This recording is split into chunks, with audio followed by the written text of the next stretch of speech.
مش هتصدقوا الدكاترة لقوا ايه في مخ المريضة دي. قصة مقرفة شوية بس حقيقية. سيدة عندها 64 سنة ساكنة في ضواحي أستراليا. راحت المستشفى بتشتكي من مغص وإسهال. بعدها بكام شهر الأعراض برضو لسه مستمرة وضيف عليهم نسيان وإحساس بالإحباط.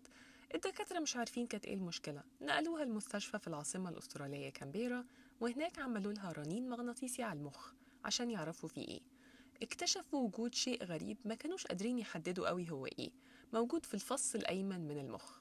التخمين كان انه غالبا ورم، وبالفعل المريضة دخلت العمليات علشان يشيلوا الشيء دوت اللي كانوا فاكرين انه ورم. لكن الدكاترة ما لقوش ورم، بالعكس، لقوا دودة عايشة طولها 8 سنتي ولسه بتتحرك جوه المخ. تخيلوا. طبعا الجراحين كانوا مذهولين، حاجة غريبة، صعقوا. عمرها ما اتشافت قبل كده ولا اتنشر عنها قبل كده في المجلات العلمية. جات لها منين الدودة دي؟ المريضة دي كانت عايشة جنب بحيرة في منطقة فيها أعشاب برية كتيرة، وكانت متعودة تروح تقطف من الأعشاب دي وتاكلها من غير ما تغسلها. غالبا الأعشاب دي كانت ملوثة ببيض الدودة اللي بعد كده دخل في المريضة وكون دودة عندها.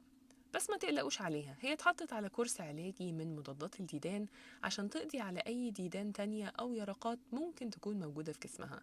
و6 شهور بعد ما شالوا الدودة من المخ أعراضها اتحسنت كتير، بس ما راحتش خالص. طبعا درس لينا كلنا عن أهمية غسيل الخضار والفاكهة وأي أعشاب خضراء قبل لما ناكلها.